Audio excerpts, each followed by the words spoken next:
गीता ज्ञान यज्ञ के दूसरे दिन हम श्रीमद् भगवद गीता के द्वितीय अध्याय पे हम चर्चा करेंगे। आप सबसे प्रार्थना है कि शीघ्रातिशीघ्र जुड़ने का प्रयास करें।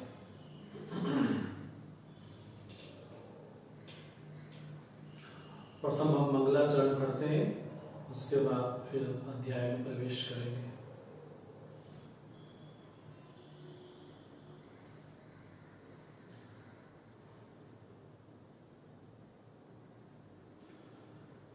ओम सहना भवतु सहनौ भुनक्तु सह वीर्यं कर्वावहै तेजस्विनावधीतमस्तु मा विद्विषावहै। ओम शांति शांति शांति। समस्त जन कल्याणी निरतं करुणामयं नमामि चिन्मयं देवं सद्गुरुं ब्रह्मविद्वरं सदाशिवसमारम्भां शङ्कराचार्यमध्यमाम् अस्मदाचार्यपर्यन्तां वन्दे गुरुपरम्पराम्। वसुदेवसुतं देवं कंसचाणूरमर्दनं देवकी परमानन्दं कृष्णं वन्दे जगद्गुरुं कृष्णं वन्दे जगद्गुरुं। हरि ओम।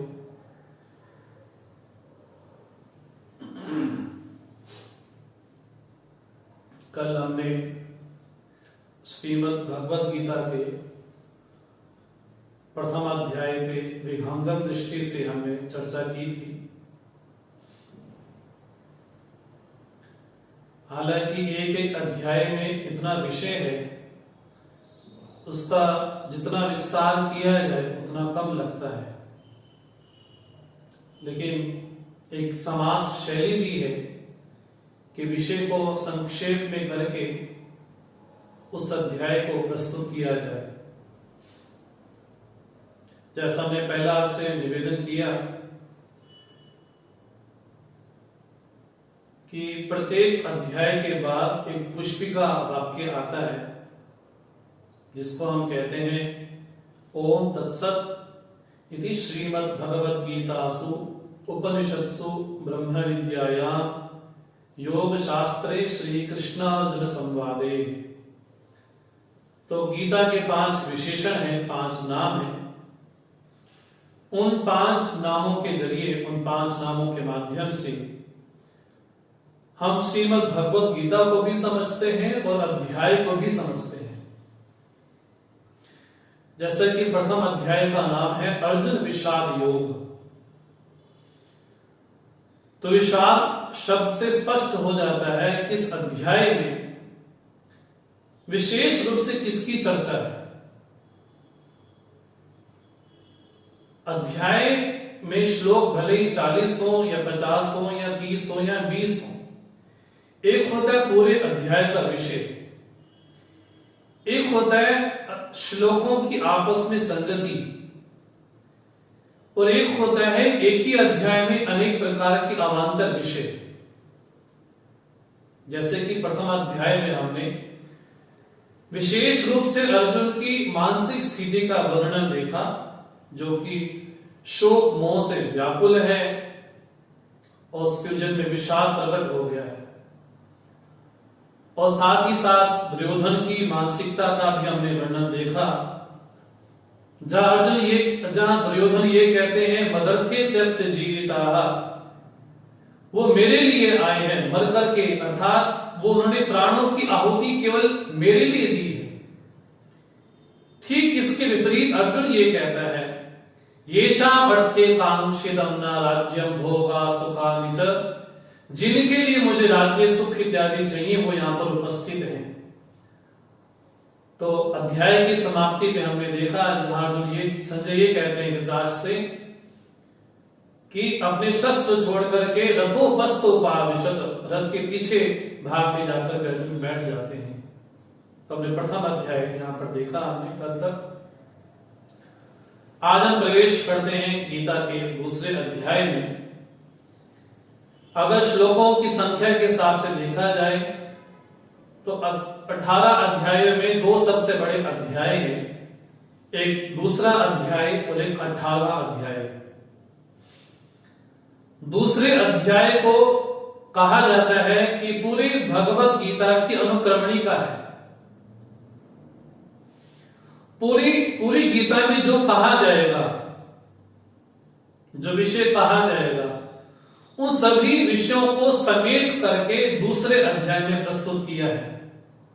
इसलिए दूसरे अध्याय को समझे बिना संपूर्ण भगवत गीता को नहीं समझा जा सकता। इसलिए भगवान ने दूसरे अध्याय में जितने भी भगवत गीता में विषय आगे कहे जाने वाले हैं, बोले जाने वाले हैं, उन सभी को सार रूप से, सारगर्भित रूप से दूसरे अध्याय में भगवान ने बोला है हम लोगों के प्रति। और हमने ये भी निवेदन किया कि अध्याय के नाम से उस अध्याय का परिचय हो जाता है। जैसे कि प्रथम अध्याय का नाम अर्जुन विषाद योग है, तो वहां पर विषाद की विशेष रूप से वर्णन आया। और इस अध्याय का नाम, दूसरे अध्याय का नाम है सांख्य योग नाम द्वितीय अध्याय। इस अध्याय में सांख्य का भी वर्णन है और योग का भी वर्णन है। भगवान ने जो दिव्य उपदेश दिया, जो ब्रह्म ज्ञान दिया, जो ब्रह्म विद्या दी, जो आत्मा का, परमात्मा का यथार्थ रूप कहा, उसको कहा गया कि वो सांख्य है। और जो भगवान ने उपदेश दिया कि आत्मा अजर अमर अविनाशी है, उसको भी सांख्य कहा गया। और जो उसको धारण करता है वो सांख्य योगी है। तो सांख्य शब्द 3 जगह घटता है यहां पर। तो दूसरे अध्याय में भगवान ने 2 प्रकार की बुद्धि कही है, एक योग बुद्धि और एक सांख्य बुद्धि। उसका विशेष रूप से वर्णन स्वयं अपने मुखारविंद से भगवान करेंगे। लेकिन हम दूसरे अध्याय में प्रवेश करें और श्लोकों की संख्या बड़ी महान है, तो हम प्रयास करेंगे कि थोड़े समय के अंतराल में आपके समक्ष इस दूसरे अध्याय में हम चर्चा करें। हम दूसरे अध्याय के प्रारंभ में संजय का यह वचन है, तम तथा कृपयाविष्टम अश्रुपूर्णा कुलेक्षणम विषीदन्तमिदं वाक्यम उवाच मधुसूदनः।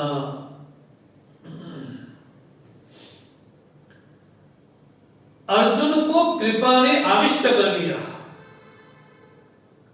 और कैसा हुआ? अश्रुपूर्णा कुलेक्षणम, आंसुओं से भर गया, विषीदंतम, शोक से आविष्ट हो गया। यहां पर अर्जुन की कायिक, वाचिक, मानसिक तीनों स्थितियों का वर्णन किया है। जब हमारे जीवन में शोक आता है, विशोक आता है, जब हमारे जीवन में विषाद आता है, तो 3 तरह से प्रकट होता है। जब रोता है अर्जुन तो कहा गया कि वो कायिक उसका लक्षण है, काया के द्वारा वो विषाद प्रकट हो रहा है। जब ये कहा कि कृपयाविष्टम, तो मन के द्वारा उसका विषाद प्रकट हो रहा है। जब ये कहा वाचिक, तो विषीदंतम, तो उसका वाचिक जो वाणी के द्वारा उसका विषाद प्रकट हो रहा है। तो संक्षेप में ये समझे कि अर्जुन का पूरा व्यक्तित्व ही विषाद से ग्रसित हो गया है। ऐसा जो अर्जुन है, अब भगवान स्वयं गीता में बोलते हैं कि अर्जुन कैसी जो स्थिति है क्या भगवान को प्रिय लगती है? बोले नहीं, भगवान को प्रिय नहीं है अर्जुन की ऐसी स्थिति। भगवान तो उल्टा कठोर वाणी से बोलते हैं। क्या? कुतस्पातशमलमिदं विषमे समुपस्थितम् अनारजुष्टमस्वर्ग्यम् अकीर्तिकरमर्जुन क्लेप्यमस्मः क्रमः पार्थ नैतत्त्वय्युपपद्यते क्षुद्रं हृदय दौर्बल्यं त्यक्तोत्तिष्ठ परन्तप। भगवान कहते हैं, जब भी हम ये संबोधन करते हैं कि भगवान कहते हैं अर्जुन के प्रति, तो हमें ये समझना चाहिए कि अर्जुन के निमित्त भगवान हम सभी लोगों को उपदेश देते हैं। ये कदापि ना समझा जाए कि केवल अर्जुन ही वहां पर सुन रहे हैं। उल्टा ये बुद्धि मन में रखनी चाहिए कि भगवान अर्जुन को इंगित करते हुए हम सभी लोगों को भगवान उपदेश देते हैं। अगर ऐसी बुद्धि नहीं होगी तो ग्रंथ के प्रति, गीता के प्रति, अर्जुन के प्रति, भगवान की वाणी के प्रति सच्ची बुद्धि नहीं बन पाएगी हमारी। इसलिए ये मान के चले कि भगवान डायरेक्टली अर्जुन के जरिए हम सभी लोगों को कहते हैं। जब भगवान अर्जुन की कायिक, वाचिक, मानसिक स्थिति को देखते हैं तो भगवान बोलते, क्या भगवान को अच्छा लगा? बोले नहीं,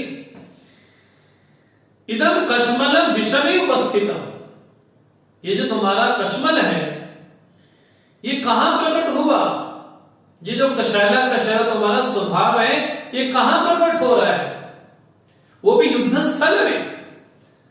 जिस युद्ध को प्राप्त करने के लिए तुमने 12 वर्ष तक वनवास किया, अज्ञातवास किया, जिस युद्ध के लिए तुम स्वर्ग तक गए, और तुम्हारा जो विषाद प्रकट हो रहा है कहां पर? विषय में, जहां जो वस्तु बोलनी चाहिए वहां ना बोल करके बोली जाए, उसको विषम स्थान कहा गया। जैसे कि थोड़ा विनोद में ही दृष्टांत कहा जाए कि किसी का विवाह का प्रसंग चल रहा हो, एक व्यक्ति कहे कि संयोग हुआ है तो वियोग भी होगा, आना जाना चला रहता है, तो भले ही बात वहां पर सत्य कही जा रही है लेकिन विषम स्थान पे कही जा रही है, वहां बात बोलने योग्य वो नहीं है। उसी तरह से अर्जुन भी विषम स्थान में अपना शोक प्रकट करता है, लेकिन भगवान ने कहा तुम्हारा जो शोक है, तुम्हारा जो विषाद है, वो 3 तरह से अनुचित है। पहला, अनार्यजुष्टम, अस्वर्ग्यम, अकीर्तिकरम। तुम जैसा विषाद करते हो ऐसा आचरण तुम्हारे पूर्वजों ने नहीं किया, ये आचार्य के द्वारा अनुमोदित नहीं है, ये हमारे पूर्वजों के द्वारा प्रशंसनीय नहीं है। अगर तुम ये सोचते हो कि तुम्हारे जो पिता पितामह जो गुरु हुए हैं वो तुम्हारे इस आचरण को देख के क्या प्रसन्न हो जाएंगे? बोले नहीं, अनार्यम। जो महान लोग हुए हैं, जो शिष्टाचार लोग हुए हैं, जिन्होंने अपने जीवन में अनुशासन को धारण किया है, ऐसे लोग तुम्हारी इस बात का अनुमोदन नहीं करते। पहला। दूसरा, भगवान कहते हैं अस्वर्ग्यम, जो तुम ये शोक प्रकट कर रहे हो इससे तुमको स्वर्ग भी नहीं मिलने वाला। और विशेष बात, अकीर्तिकरम, ये तुम्हारा जो व्यवहार है, शोक है, इससे तुम्हारी क्या कीर्ति होगी? बोलो नहीं, तुम्हारी कीर्ति, तुम्हारा सम्मान लोग तुम्हारी रिस्पेक्ट नहीं करेंगे। इसलिए तुम्हारा जो आचरण है वो तीनों तरह से अनुचित लगता है। पहला, शिष्टाचार के द्वारा अनुमोदित नहीं है, शिष्ट पुरुषों के द्वारा अनुमोदित नहीं है। दूसरा, इससे तुमको स्वर्ग भी नहीं मिलने वाला। और तीसरा, तुम्हारी जो कीर्ति बढ़ेगी अगर ऐसा सोचते हो तो भी अनुचित ही है। भगवान बोलते हैं ये जो तुम्हारे में क्लिपता आई है, एतत्त्वयि नोपपद्यते, ये तुमको शोभा नहीं देता।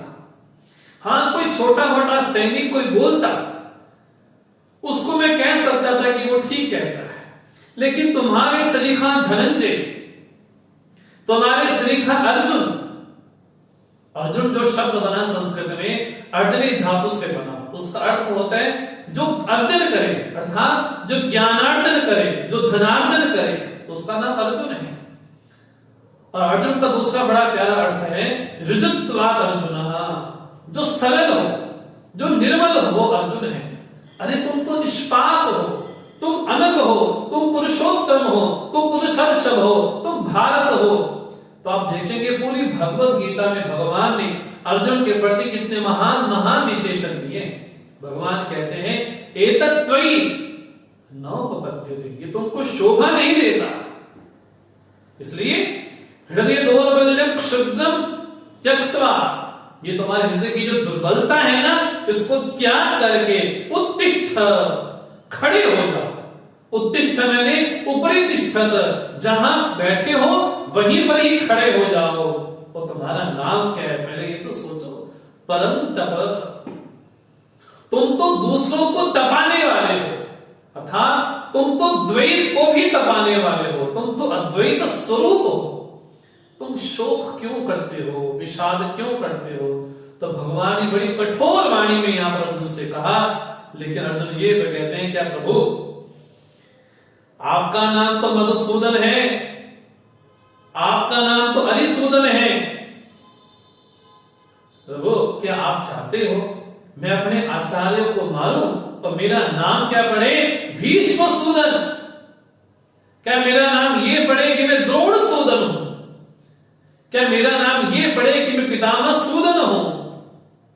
हे प्रभु, इन गुरुओं को ना मार करके मैं तो ये समझता हूं कि जंगल में जाकर के भिक्षावृत्ति ग्रहण की जाए, वो मेरे लिए श्रेयस्कर है, वो मेरे लिए कल्याणकारी, उसको मैं अच्छा मानता हूं। अगर मुझे भोग मिल भी गए, लेकिन वो भोग कैसे हो गए? रुधिर प्रतिधान, खून से सने हुए। अगर मैं जिस सिंहासन पे बैठूंगा मुझे वहां पर खून की बदबू आएगी कि मैं अपने स्वजनों को मार करके सिंहासन पे बैठा हूं। प्रभु जहां तक बात रही कि हम जीतेंगे वो जीतेंगे, ये बात तो बड़ी अजीब सी है प्रभु। जिनको मारना है, जिन स्वजनों को मारना है, वो तो मेरे सामने उपस्थित है। इसलिए प्रभु मेरी स्थिति कैसी है मैं स्वयं स्वीकार करता हूं। कार्पण्य दोषोपहत स्वभावः पृच्छामि त्वां धर्म सम्मूढ़ चेताः यच्छ्रेयस्या निश्चितं ब्रूहि तन्मे शिष्यस्तेऽहं शाधि मां त्वां प्रपन्नम्। ये है शरणागति का श्लोक। दूसरे अध्याय के चौथे श्लोक से लेकर के 8वें श्लोक तक एक प्रसंग है, उस प्रसंग को कहा जाता है शरणागति का प्रसंग।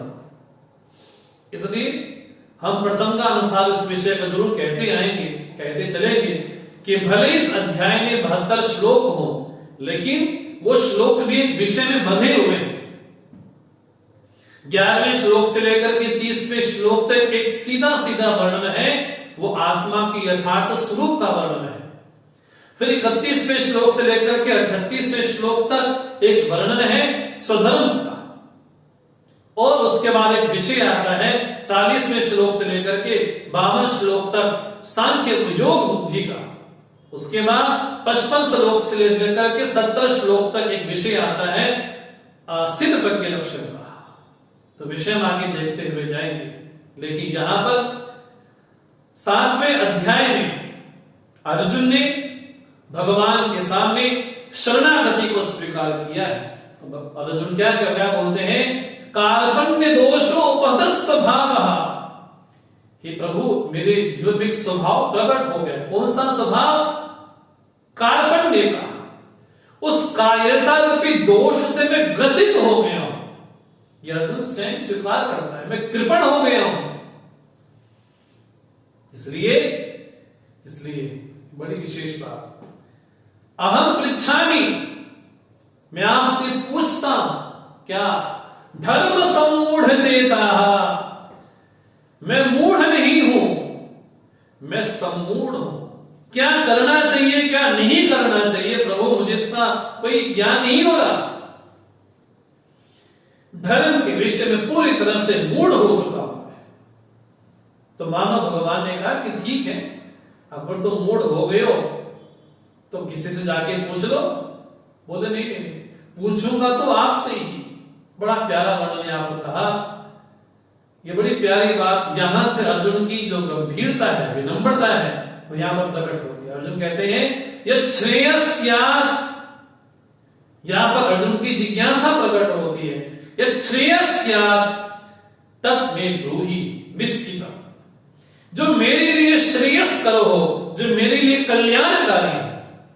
इसलिए मैं कल भी निवेदन किया था कि पूरी गीता में अर्जुन ने केवल एक ही प्रश्न को बार बार कहा है, श्रेय श्रेय और श्रेय। अर्जुन के मन में प्रेम के प्रति कोई आकांक्षा, कोई लालसा नहीं, कोई भोग के प्रति लालसा नहीं है। अर्जुन चाहता है श्रेय को। इसलिए अर्जुन क्या कहते हैं, यत् श्रेयस्यात् निश्चितम् ब्रूहि तन्मे, जो मेरे लिए कल्याणकारी हो वो मुझे कहो। भगवान ने क्या भी कह रहे, बोले नहीं, अहम ते शिष्यः, मैं आपका शिष्य भाव स्वीकार करता हूं, माम शाधि, आप मेरे पे शासन करिए, अहम त्वाम प्रपन्नम, मैं आपको शरणागत होता हूं। एक होती प्रपत्ति और एक होती शरणागति। प्रपत्ति शरणागति के अंतर्भूत हो जाती है। एक होता है पैर का ऊपर हिस्सा, उसको पकड़ना प्रपत्ति है, लेकिन तलवे को पकड़ लेना ये शरणागति है। जब साधक ये कहता है, खोटो खरो तुलसी तेरो है, प्रभु आप जैसा मुझे चलाओगे मैं वैसा बनने को तैयार हूं, वैसा करने को तैयार हूं, यह है शरणागति। अर्जुन कहते हैं, मां त्वाम प्रपन्नम, मैं आपके शरणागत होता हूं। यही से गीता का प्रारंभ होता है। इससे पहले मैं निवेदन किया कि उपदेश में मुख्य हेतु एकांत नहीं है, उपदेश में मुख्य हेतु वातावरण भी नहीं है। उपदेश में मुख्य हेतु है शरणागति, प्रपत्ति, जिज्ञासा, शिष्य भाव। अर्जुन के मन में पहले इतना शिष्य भाव नहीं था, लेकिन युद्ध क्षेत्र में आकर के अर्जुन कहते हैं, अहम त्वाम प्रपन्नम अहम ते शिष्यः, मैं आपका शिष्य हूं प्रभु, आप मेरे पे शासन करिए, अनुशासन करिए, मैं आपके शरणागत होता हूं। और यहां पर अर्जुन की जो विनम्रता है और ज्यादा सुस्पष्ट हो जाती है। यहां पर अर्जुन का जो वर्ण है, जो लक्ष्य है, और स्पष्ट हो जाता है। भगवान के समक्ष अर्जुन कहता है, हे प्रभु, इस सृष्टि में ऐसा कोई भोग नहीं है जो मुझे तृप्त कर सके, जो मेरी इंद्रियों को तृप्त कर सके। यहां तक कि मुझे कोई चक्रवर्ती सम्राट भी बना दिया जाए, यहां तक कि सुरनाम चाधिपत्यम, अगर मुझे इंद्र का पद भी मिल जाए और समृद्ध भूमि भी मिल जाए, शत्रु रहित भूमि भी मिल जाए, तब भी मेरी इंद्रियों को तुष्ट पुष्ट संतुष्ट नहीं कर सकते। ठीक बात यही नचिकेता भी कहते हैं कठोपनिषद में, न वित्तेन तर्पणीयो मनुष्यः, वित्त के द्वारा, धन के द्वारा व्यक्ति कभी तृप्त नहीं हो सकता है। जहां नचिकेता ये बोलते हैं, तवै वाह नित्यगिते तवै वाह, ये आपको ही मुबारक हो, ये हमको नहीं चाहिए प्रभु। जो नचिकेता की स्थिति जिज्ञासा की है, वही स्थिति यहां पर अर्जुन की भी लगती है। अर्जुन जब ये कहते हैं कि प्रभु नहीं प्रपश्यामि, मैं कहीं नहीं देख पा रहा हूं जो मेरी इंद्रियों को पुष्ट संतुष्ट कर सके, मुझे रुचिकर कुछ नहीं लगता है। यहां पर आकर के लगता है कि अर्जुन जैसा जिज्ञासु शायद कोई होगा। तो 7वें श्लोक में अर्जुन की शरणागति प्रकट होती है। लेकिन देखिए, शरणागति भी करता है, समर्पण भी करता है, लेकिन संजय कहते हैं, एवं उक्त्वा ऋषिकेशं गुडाकेशः परन्तप नायोस्यति गोविंदम उक्त्वा तुष्णीं बभूवः। संजय यहां पर कहते हैं क्या, एवं उक्त्वा, इस प्रकार कह करके, किसके प्रति, ऋषिकेश के प्रति, जो गुडाकेश है, जो परंतप है, वो क्या बोलते हैं, नायोस्य, हे गोविंद नायोस्य मुक्त्वा। दो शब्द है यहां पर, एक है उक्त्वा, एक है मुक्त्वा, एक है कह करके, एक है छोड़ करके। बड़े प्यारे शब्द है यहां पर। अर्जुन कहते कि मैंने आपके ऊपर छोड़ दिया, मैंने शरणागति ग्रहण कर ली, लेकिन नायोस्य, मैं युद्ध नहीं करूंगा। और ऐसा कह करके तुष्णीं बभूव, चुप हो गए। भगवान भगवान ने जैसे ही देखा कि अर्जुन तो बिल्कुल चुप हो गए। अभी अभी क्या बोल रहा था कि हम ते शिष्य, मैं आपका शिष्य हूं, शरणागत हूं, शासन करिए। अभी क्या बोलता है, ना योस्य। इसका मतलब क्या हुआ अर्जुन? तो एक तरफ मेरी शरणागति ग्रहण कर रहे हो, दूसरी तरफ ये भी बोलते हो ना योस्य, प्रभु आप जो कहो मैं करूंगा, लेकिन युद्ध नहीं करूंगा। बस ये मेरा निर्णय है। मैं शरणागत हो गया हूं, मैं समर्पित हो गया हूं, लेकिन न योस्य, मैं युद्ध नहीं करूंगा। संजय को लगा कि धृतराष्ट्र को समझना चाहिए, कहना चाहिए क्या कि भगवान ने अब अर्जुन की स्थिति को भांप लिया।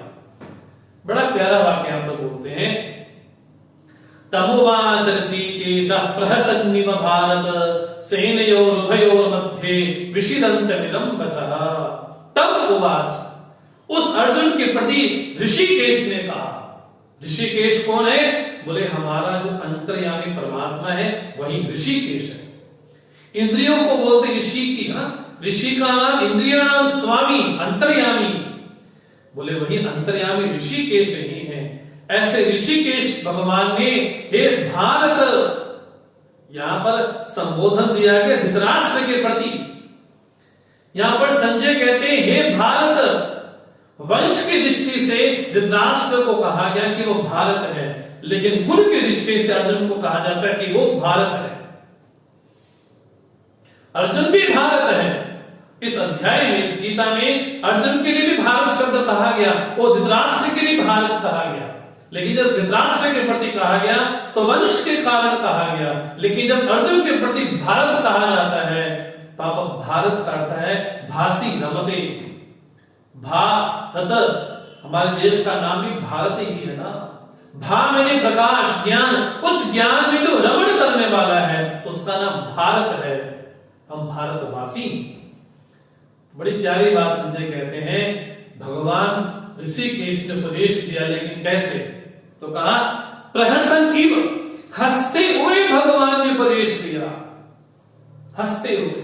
अरे गीता जैसा महान ग्रंथ भगवान बोलने वाले, महान ग्रंथ, लेकिन गंभीर मुद्रा में नहीं, प्रसन्न मुद्रा में, प्रहसन इव। अरे ब्रह्म ना हंसता है ना रोता है, वो तो माया उपाधि कर होता है, लेकिन यहां पर ब्रह्म स्वयं परमात्मा गुरु रूप में उपस्थित होकर के शिष्य को देखते हैं और प्रसन्न होते हैं। क्या? अरे एक तरफ बातें करते हो पंडितों की, विद्वानों की, और आचरण कैसा है?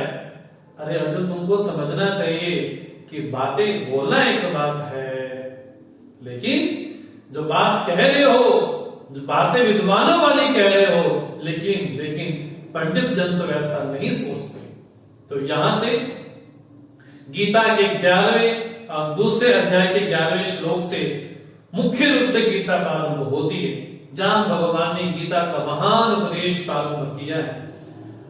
तो 11वें श्लोक से लेकर के 30वें श्लोक तक एक विषय है, उसका नाम है आत्मा के स्वरूप का वर्णन। भगवान कहते हैं बातें करते हो कौन सी? प्रज्ञावादान, बातें करते विद्वानों की। क्या? कुलघनानाम कुलस्य च।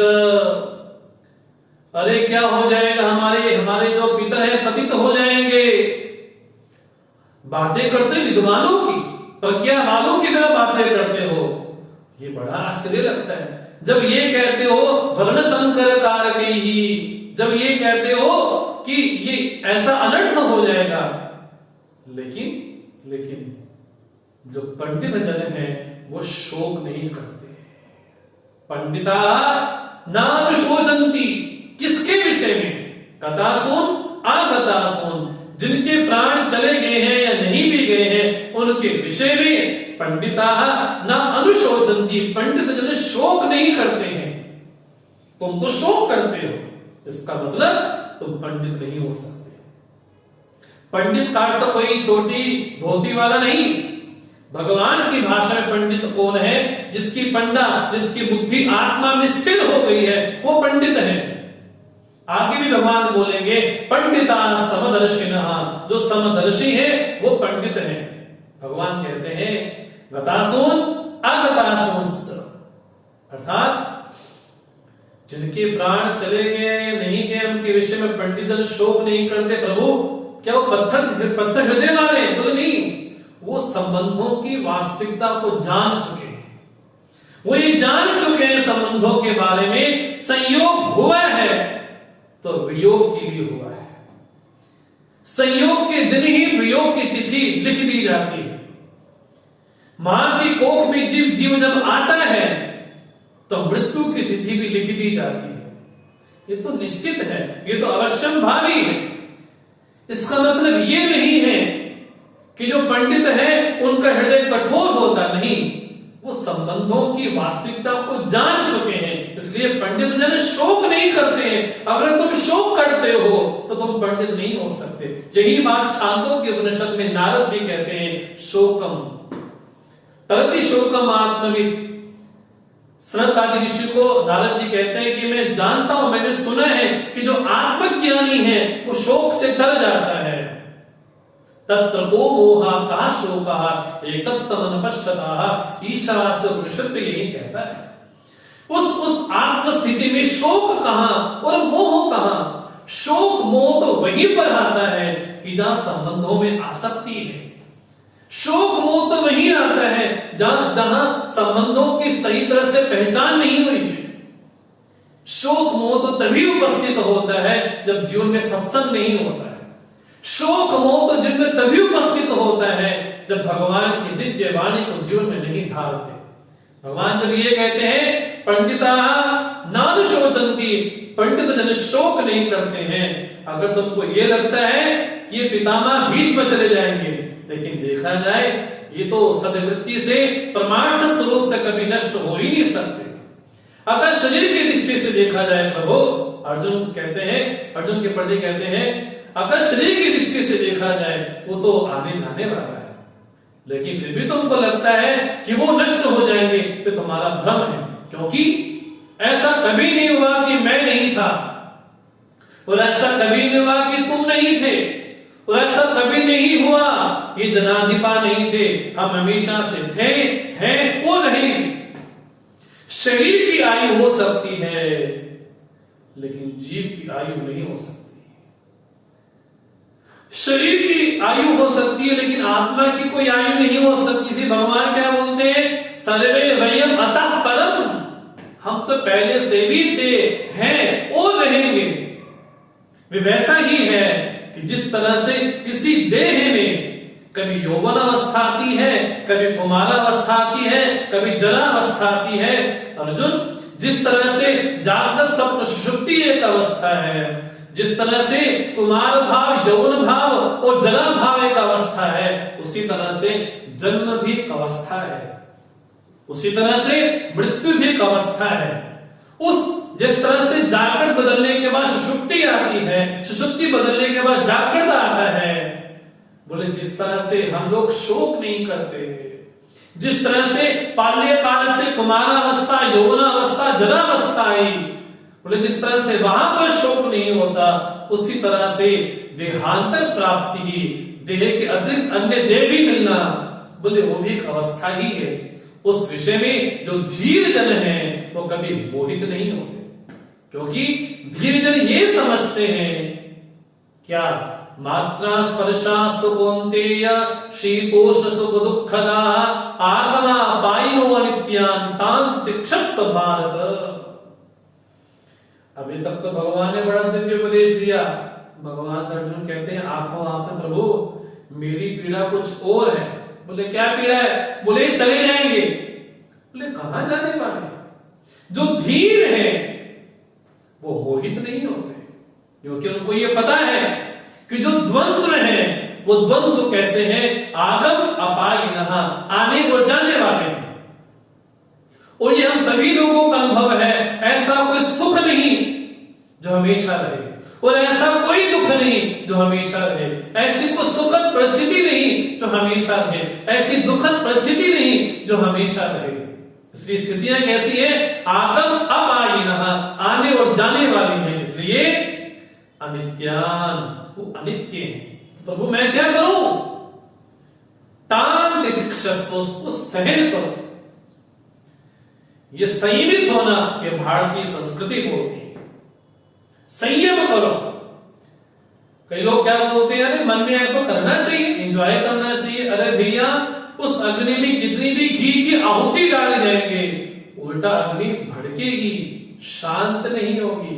भारतीय संस्कृति बोलती है क्या, भगवान ये कहते हैं, तान तितिक्षस्व, सुख आएगा, दुख आएगा, मान आएगा, अपमान आएगा, सफलता आएगी, विफलता आएगी, संघर्ष होगा, जन्म भी होगा, मरण भी होगा, संयोग भी होगा, वियोग भी होगा, लेकिन तान तितिक्षस्व, उसको सहन करो। ये भगवान की दिव्य वाणी। इसलिए सुख दुख होगा, ऐसा नहीं कि ज्ञानी को सुख दुख नहीं होता, लेकिन जिसको व्यथित नहीं करते, यम ही न व्यथयन्ति ते पुरुषम पुरुषर्षभ सम दुख सुखम धीरम सो अमृतत्वाय तल्पते। बोले जीवन में प्रारब्धानुसार दुख भी होता है, प्रारब्धानुसार शरीर में कष्ट भी आता है। एक होता है कष्ट का आना, एक होता है कष्ट से प्रभावित होना। यहां पर जो क्या कह रहे हैं, क्रोध आएगा, काम आएगा, लोभ आएगा, मान अपमान भी होगा, द्वंद्व भी होगा, लेकिन यम ही न व्यथयन्ति, जिसको व्यथित नहीं करते। भगवान ये कहना चाहते हैं कि अगर ब्रह्मज्ञानी भी क्यों ना हो, प्रारब्धानुसार उसके जीवन में कष्ट भी होंगे, कष्ट भी आएंगे। इसका सबसे बड़ा उदाहरण देखने को मिलता है पितामह भीष्म का। पितामह भीष्म कुरुक्षेत्र के मैदान में शरशैया पे लेटे हैं और भगवान की दिव्य स्तुति करते हैं विष्णु सहस्त्र नाम के द्वारा। उसको प्रभावित नहीं करते, यम ही न व्यथयन्ति, जिसको व्यथित नहीं करते, जो सुख दुख में सम है, उसको अमृतत्व की प्राप्ति होती है। और अमृत स्वरूप कैसा है, बोले अमृत स्वरूप कैसा है, बोले सत वस्तु का कभी अभाव नहीं होता, और जो असत वस्तु है वो उसका कभी भाव नहीं होता। उन दोनों का निर्णय जिन्होंने कर लिया है, वास्तव में वही तत्वदर्शी है। सत सत ही है, असत असत ही है। जो ब्रह्म तत्व है वो अमृत स्वरूप है। यहां पर तीन बातें कहेंगी, समझने वाली है। एक होता है सत, एक होता है असत, एक होता है मिथ्या।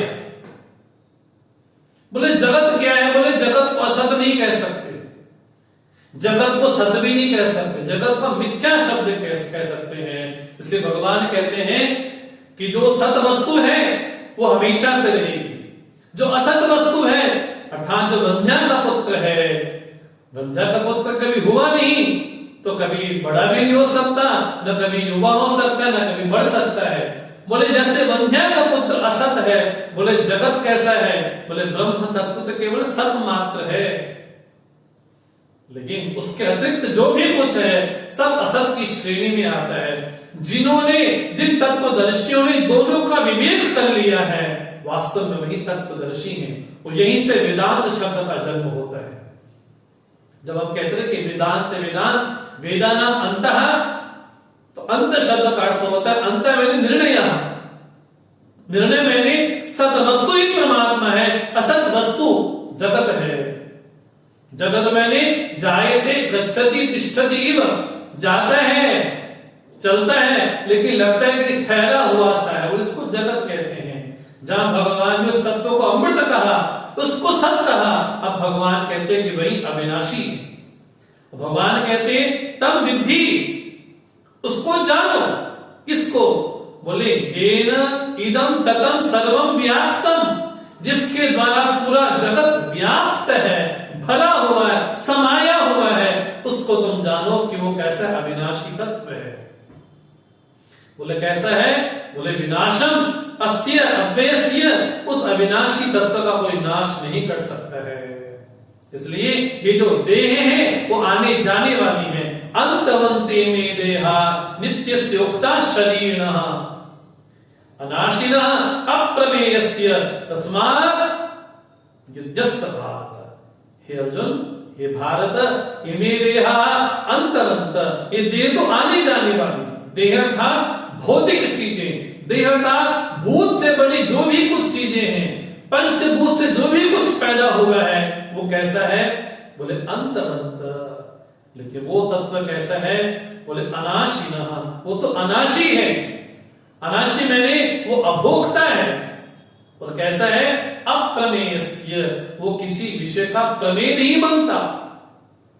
वो ऐसा नहीं कि इंद्रियों के जरिए उसको देखा जाए, वो तो अप्रमेय वस्तु है। इसलिए युद्धस्व, इससे तुम युद्ध करो। अरे भगवान, एक तरफ आप कह रहे हैं कि वो अनाशी है, अप्रमेय है, और दूसरी तरफ मेरे को कह रहे हैं युद्ध करो, मतलब क्या? तुम्हारा कर्तव्य है, तुम युद्ध करने यहां पर उपस्थित हुए हो। अगर तुमको ये लगता है कि मैं मारने वाला हूं, वो मरने वाले हैं, तो भगवान कहते हैं उभौ तौ न विजानीतः नायम हन्ति न हन्यते। बोले ना उसको कोई मार सकता है, न हनन क्रिया का कर्ता हो सकता है, न कारिता हो सकता है।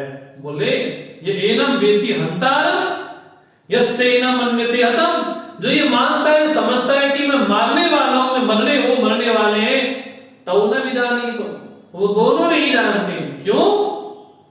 न जायते मृते वा कदाचिन्नायं भूत्वा भविता वा न भूयाः अदो नित्या शाश्वतोऽयं पुराणः न हन्यते हन्यमाने शरीरे अर्जुन न जायते न म्रियते। बोले वो काल के क्रम में नहीं आता। बोले पैदा होकर के नष्ट नहीं होता। बोले हमारे शरीर के छह विकार होते हैं। क्या? अस्ति, जायते, वर्धते, विपरिणमते, अपक्षीयते, विनश्यते। बोले मां की कोख में आता है अस्ति, फिर जायते, फिर पैदा होता है, वर्धते, फिर बढ़ता चला जाता है, धीरे धीरे विपरिणमते, परिणाम उल्टा होना शुरू हो जाता है, फिर अपक्षीयते, शरीर जीर्ण शीर्ण होना शुरू हो जाता है, फिर विनश्यते। भगवान कहते हैं न जायते न म्रियते, इनके बीच में ही छह विकार आ जाते हैं। भगवान ने कहा ये तो कैसी वस्तु है? ये अनित्य है, शाश्वत, मैंने हमेशा रहने वाली है। अयम पुराण, ये तो पुराण है। पुराण मैंने पुरा अपि नव, पुराण होने के बाद में नित्य नवीन है। जिस मैं को बचपन में मैं कहता था, अहम कहता था, आज भी अहम वैसा का वैसा ही है। आज से 10 साल पहले मैं जब कहता था कि मैं वैसा था, मैं वैसा हूं, मैं ऐसा हूं, बोले जो मैं नाम का अस्तित्व है, जो अहम है, वो कैसा है? बोले पुराण है। पुराण मैंने पुराना होने के बाद भी नया है। 20 साल पहले जिसको बोलते थे कि अहम, वो अहम पुराना नहीं हुआ, वो अहम जो का था अभी भी वैसा ही है। इसलिए अविनाशिनम वेद, अगर कैसा का मानते हैं, कथम सब पुरुषा पार्थ कम घातयति हन्ति कम। बोले ऐसा कौन समझता है? बोले वो तो कोई अज्ञानी समझेगा इस चीज को। उसको तुम अविनाशी समझो, उस वस्तु को तो अविनाशी सत्ता ही समझो।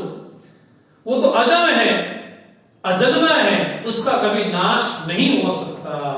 इस वस्तु को तुम जानो अर्थात भगवान कहते हैं अगर आज तक नहीं जाने हो तब जानने का प्रयास करो। अगर जान गए होते तो विषाद नहीं करते, अगर जान गए होते तो शोक मोह नहीं करते। अगर नहीं जाने हो इसलिए शोक मोह भी करते हो और विशोक से ग्रसित भी हो, विषाद से ग्रसित भी हो।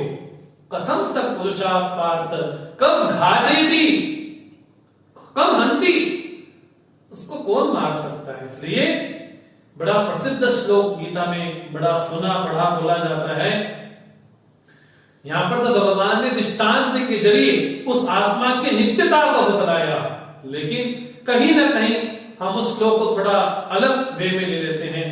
तो भगवान ये कहते हैं वासांस जननानि यथा विहाय नवानि गृह्णाति नरो पराणि तथा शरीराणि विहाय जीर्णान् अन्यानि संयाति नवानि देहि।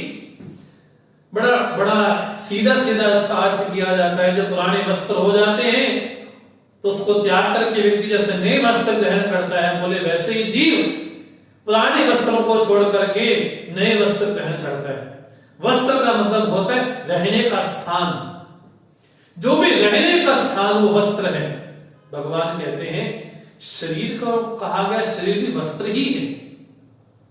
जब वो रहने लायक नहीं रहा था, जब उसका भोग समाप्त हो गया, जब उसका कर्म समाप्त हो गया, जब उसका प्रारब्ध समाप्त हो गया, तो ज्ञानी देहानि गृह्णाति, अन्य शरीर को ग्रहण करता है। भगवान ने यहाँ पर दृष्टांत बताया केवल। हमने उल्टा समझ लिया कि वस्त्रों को छोड़ना पकड़ना नहीं। भगवान ने कहा कि आत्मा इसी तरह से नित्य है। बोले जिस तरह से कपड़ों को बदला जाता है, पहना जाता है, लेकिन आत्मा अविनाशी रूप से हमेशा नित्य ही है। इसलिए भगवान कहते हैं उस आत्मा का स्वरूप कैसा है। एनम शस्त्राणि न छिदन्ति न पावका दहति न एनम क्लेदन्ति आपः न मारुता शोषयति। जो पांचों भूत हैं वो न सुखा सकते, न गीला कर सकते, न जला सकते, न काट सकते। जो पांचों भूत पे आकाश तत्व भी आ गया। कहने का भाव ये है कि जो कार्य है वो अपने कारण का नाश नहीं कर सकता। जो कार्य है वो कारण का नाश नहीं कर सकता। कार्य कारण में लीन हो सकता है लेकिन उसका नाश नहीं कर सकता। घड़ा मिट्टी को तोड़ नहीं सकता, वो तो कार्य है, कारण तो मिट्टी है। बोले पंचभूत कहां से पैदा हुए? बोले उसी अस्तित्व से तो पैदा हुए। अरे जो कार्य है वो कारण को कैसे मार सकता है, कैसे हटा सकता है? इसलिए वो तत्व कैसा है? बोले अच्छेद्य है, अदाह्य है, अशोष्य है, लेकिन तत्व है कैसा? सर्वगतावस्थान वचनोऽयं सनातनः। बोले वो सनातन है, माने हमेशा रहने वाला है। बड़ी सुंदर परिभाषा यहाँ पर शंकराचार्य जी करते हैं। भगवान जब बार बार क्यों कह रहे हैं? बोले दुर्बोधत्वात् आत्मवस्तुना पुनः पुनः प्रसंगम आपत्य शब्दांतरेण तदेव वस्तु निरूपति भगवान वासुदेवः। बड़ा सुंदर भाष्य शंकराचार्य बोलते हैं कि भगवान एक ही बात को बार बार क्यों बोलते हैं? बोले उसी वस्तु को, क्योंकि वो वस्तु दुर्बोध है, वो सुबोध नहीं है, वो दुर्बोध है। जो दुर्बोध को भी सुबोध बना दे, हमारे पूज्य गुरुजी हो सकते हैं। बोले तत्व कैसा है? अव्यक्त है, अचिंत्य है और अविकार्य है। इसको जान करके न अनुशोचितुम अर्हसि, तुम शोक करने योग्य नहीं हो।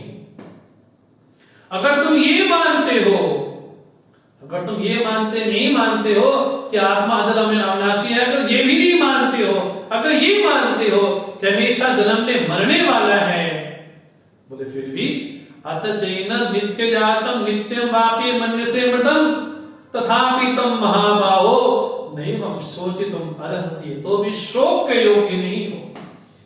यहां पर भगवान ने 3-4 बातें कही कि शोक क्यों अनुचित है। आत्मा के धरातल पर शोक नहीं हो सकता क्योंकि वो नित्य अविनाशी है। यहां भगवान कहते हैं अगर ये मान लेते हो कि जाने आने वाले हैं, अगर जीव भाव भी ग्रहण कर लेते हो, बोले तब भी शोक अनुचित है। क्योंकि जातस्य ध्रुवं मृत्यु ध्रुवं जन्म मृतस्य तस्मात् अपर्याय अर्थे न त्वं शोचितुम अर्हसि। जो जन्मा है उसकी मृत्यु निश्चित है, वो जो मरा है जीव पैदा भी जरूर होगा। जो ना मरी है न पैदा होगी वो आत्म वस्तु ही हो सकती, इसलिए उसका कभी परिहार नहीं हो सकता। इसलिए ना तुम शोचितुम अर्हसि, तुम शोक के योग्य नहीं हो, तुम शोक करने योग्य नहीं हो। अगर तुम आत्मा के धरातल पर नहीं समझते, अगर जीव के धरातल पर नहीं समझते, अगर ये मान लेते हो कि शरीर ही हो, बोले उसके बाद भी शोक अनुचित है। क्यों? अव्यक्तादीनि भूतानि व्यक्तमध्यानि भारत अव्यक्त निधनान्येव तत्र का परिदेवना। बोले शरीर इसके आने से पहले कहां था? बोले अव्यक्त था। इसके बाद बोले अव्यक्त में चला जाएगा, अभी बोले व्यक्त हो रहा है। बोले शरीर के धरातल पर भी, आत्मा के धरातल पर शोक अनुचित है, जीव के धरातल पर शोक अनुचित है। और तीसरा शरीर के धरातल पर भी, अगर शरीर ही मान लो अपने आप को, बोले तब भी कितने दादा परदादा चले गए और आगे भी चले जाएंगे। बोले अव्यक्त से आए थे, थोड़े समय के लिए व्यक्त हो गए, फिर अव्यक्त अवस्था में चले हो गए, फिर तत्र परिदेवना, इसमें क्या शोक विलाप करते हो। ऐसी बात भगवान जब बोलते हैं कि आत्मा की स्थिति कैसी है, बोले इसको जो देखने वाला है, ये बड़े आश्चर्य वाली बात है। उस नित्य अविनाशी सनातन शाश्वत वस्तु को देखने वाला, अनुभव करने वाला, वो कैसी वस्तु, बोले बड़ी आश्चर्यजनक है। हमने तो बड़ा कहा कि बड़े अजूबे संसार में, तरह तरह के अजूबे। भगवान बोलते हैं सबसे बड़ा आश्चर्य क्या है धरती पे, बोले आश्चर्य क्या है, बोले आश्चर्यवत पश्यति कश्चित् एनम, इस आत्मा को कोई देखता है, बड़े आश्चर्य, अरे आत्मा ऐसी भी हो सकती है। आश्चर्यवत वदति, कोई आश्चर्य है, कोई उस आत्मा के बारे में कहता है, क्योंकि जहां मन वाणी की सीमा नहीं है, उसके बाद भी कोई उसके बारे में कहता है। आश्चर्य में अन्य श्रृणोति, और ये बड़ा आश्चर्य है, संसार में बैठ करके बोला जा रहा है कि संसार नित्य नहीं है, और जो सुनने वाला है वो भी बड़ा आश्चर्य है प्रभु। लेकिन श्रुत्वापि एनम न वेद कश्चित्, ये बड़े आश्चर्य की बात है कि सुनकर भी किसी को ज्ञान नहीं होता, ये बड़े आश्चर्य की बात है। उस आत्मा के स्वरूप को जो देखता है, अनुभव करता है, क्या दिव्य स्वरूप है उसका, जो बोलता है उस तत्व के बारे में, वो बड़ा आश्चर्य है। इसलिए अर्जुन उस तत्व के बारे में यही कहूंगा, अयम देही नित्यम अवध्या, ये जो देही है, वो जो आत्मा है, वो कैसे, बोले देही है, बोले सर्वस्य देह अयम देही नित्यम अवध्या। ये गीता के दूसरे अध्याय के 30वें श्लोक में भगवान बोलते हैं। यहां पर एक विषय आकर के समाप्त होता है। भगवान जब ये कहते हैं अयम देही, ये जो देही है, जो सभी देहों में रहने वाला है, वो कैसा है, अवध्या, उसका वध नहीं हो सकता। इसलिए न तुम शोचितुम अर्हसि, तुम शोक करने योग्य नहीं हो। अब तक भगवान ने 3 कारण बतलाए कि शोक क्यों अनुचित है। आत्मा के धरातल पर शोक नहीं हो सकता, क्योंकि नैनम छिन्दन्ति शस्त्राणि, जीव के धरातल पर भी नहीं हो सकता, अंतवन्ते में देहा, और शरीर के धरातल पर भी नहीं हो सकता, क्योंकि पहले सब अव्यक्त में थे, फिर व्यक्त हो गए, फिर अव्यक्त में चले जाएंगे। भगवान ने कहा अगर तुम अपने आप को आत्मा नहीं मानते, जीव नहीं मानते, अरे और तो छोड़ो शरीर ही नहीं मानते, कम से कम ये तो मानते हो कि तुम क्षत्रिय हो, बोले हाँ ये तो मानता हूं मैं, बोले तब भी शोक अनुचित है। यहां भगवान ने एक नया विषय प्रारंभ किया, इसको बोलते हैं स्वधर्म की चर्चा। हमारा स्वधर्म क्या है, हमारा मतलब अर्जुन के वाणी भगवान सबको बोलते हैं। भगवान बोलते हैं स्वधर्म भी, अपने धर्म को देखने के बाद भी तुम तो क्षत्रिय हो, और क्षत्रिय का ये निर्णय है, ये स्वभाव है, क्या धर्म्यादि युद्धाश्रयो अन्यत, क्षत्रिय के लिए युद्ध के समान कोई धर्म नहीं है। इसलिए अगर अपने आप को आत्मा शरीर जीव नहीं मानते हो, अगर ये मानते कि ब्राह्मण हो, क्षत्रिय हो, गृहस्थ हो, ब्रह्मचारी हो, वानप्रस्थी हो, सन्यासी हो, बोले कम से कम ये भी मान लो, बोले स्वधर्म, उसको देखने के बाद भी तब भी तुमको तो लगना चाहिए कि क्षत्रिय के सामने युद्ध मैंने, बोले इसके जीवन का सबसे बड़ा फल ही युद्ध है, बोले क्षत्रिय होने के नाते भी तुमको शोक अनुचित था, स्वधर्म पालन करना। जिस तरह से क्षत्रिय में संस्कार है, ब्रह्मचारी में संस्कार है, वानप्रस्थी में संस्कार है, सन्यासी में संस्कार, उसी तरह से बोले ब्राह्मण वृत्ति भी एक वृत्ति ही है। बोले ऐसा नहीं कि ब्राह्मण श्रेष्ठ है, शूद्र नीचा, उसके पास कुछ भी नहीं है, बड़ा निम्न, बोले नहीं, चारों वर्णों में चारों बीमारियां ही हैं। ब्राह्मण भी बीमार अपने संस्कारों को लेकर के, क्षत्रिय भी बीमार है अपने संस्कारों को लेकर के, और वैश्य बीमार है, शूद्र भी निरोगी ही है, चारों रोगी हैं। ये नहीं कहा जा रहा कि ब्राह्मण श्रेष्ठ है और शूद्र निम्न, ये नहीं कहा जा रहा गीता में, कदापि नहीं कहा जा रहा। यहां पर उल्टा ये कहा जा रहा है कि चारों के अपने अपने संस्कार हैं, उन संस्कारों को लेकर के वो पैदा हो गए हैं। इसलिए तुम्हारे सामने युद्ध कैसा है? बोले साक्षात स्वर्ग का स्थान है, स्वर्गों को प्राप्त करवाने वाला है। बोले ऐसे युद्ध के लिए क्षत्रिय तो तपस्या करते हैं, उसके बाद भी तुम इस धर्म का पालन नहीं करते, तुम धर्म संग्राम नहीं करते।